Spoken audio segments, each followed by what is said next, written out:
What's going on, guys? Welcome back. Thank you for joining me for another video. I'm going to try something a little bit out of my comfort zone today, and truthfully this is the first time I've ever made this in my life, so we're going to do it together and see how it goes.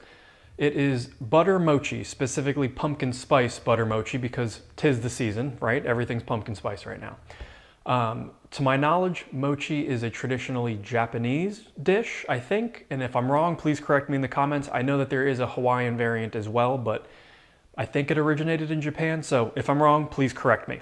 But I bought the specialty flour that we need specifically for this, and that should be the only ingredient that is kind of more difficult to get. But I bought mine on Amazon, and if you're interested, I will leave a link below so you can buy yours as well. But without further ado, if you're ready, I'm ready. Let's get into it. Before we do anything else, make sure you start by preheating your oven to 350 degrees F. In terms of equipment that you will need, you're going to need a large mixing bowl like this one and 9x13 baking pan like this one. You'll also need a big spoon or a large whisk. In your bowl, you're going to start by adding one full 16-ounce box of mochiko glutinous rice flour, which is what I will list in the comments below. Then you're going to add 1.5 cups of granulated white sugar, 2 teaspoons of baking powder, 1 teaspoon of salt, 2.5 teaspoons of cinnamon, 1 teaspoon of ground ginger, 1 teaspoon of ground cloves, 1.5 teaspoons of ground nutmeg, and 1/2 teaspoon of allspice. Then you can mix everything together until it's well combined. And then we can start with our wet ingredients, which is going to consist of 4 large eggs, a 14-ounce can of sweetened condensed milk, a 12-ounce can of evaporated milk,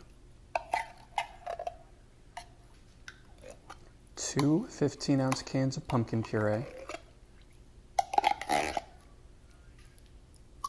Now you might be thinking, this bowl's getting pretty full, and you know what? You'd be right, and we're going to address that in a minute. And then lastly, we're going to go in with 1 cup of melted butter, or 8 ounces. And we're going to attempt to mix this together and to make a giant mess everywhere and then give up. And then I'm going to transfer it to our 9x13 dish because I'm not making any progress whatsoever. And you can do the same thing because it's all kind of like a one-pan thing, so really you could start out in your baking dish and mix everything in there and be totally fine. So ignore this part for 1 second while I make even more of a mess and then fix my problem.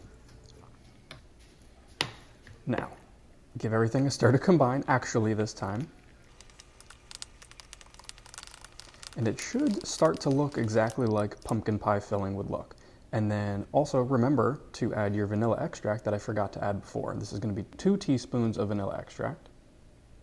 And then once again mix that in until it's well combined. Once you're done mixing everything together, this is ready for the oven now. So you can pop it on into your 350 degree oven, and supposedly after 60 minutes it will be done baking. Mine took 90 minutes. Alright guys, we're done cooking.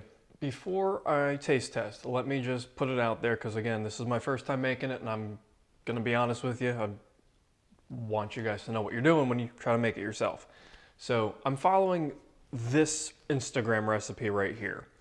Her account said to use 350 degrees for 1 hour exactly. I pulled this out at exactly 1 hour and it was not done. The center was like cold still. So put it back in and then I checked it every 10 minutes after that. I took it out finally after a full 90 minutes in the oven.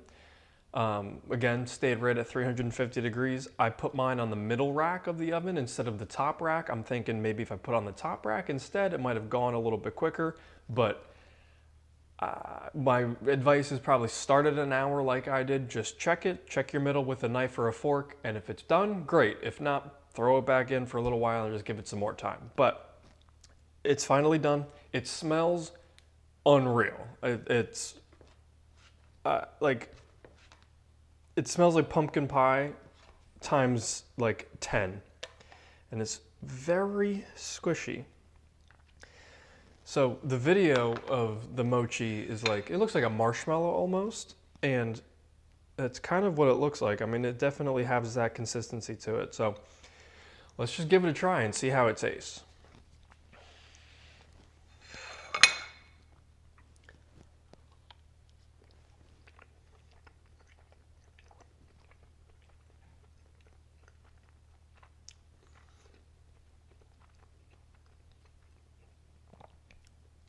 Yeah, it feels kind of like a pumpkin spice marshmallow. Yeah, that's definitely the consistency. It's amazing. It tastes like pumpkin pie. I mean, that's out of this world.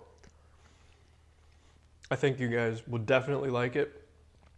I let this cool for a long time, like well over an hour, just because I wanted to make sure it was room temperature. And honestly, amazing. 10 out of 10, would definitely make again. So that's all I got for you guys today. Thank you for joining me. I really appreciate you guys watching. If you enjoyed the video, if you like experimenting with new stuff with me, please leave a like and subscribe. I'd really appreciate it because I'm going to be testing new recipes out every week like I've been doing, and I'm going to keep trying this stuff. So once again, thank you.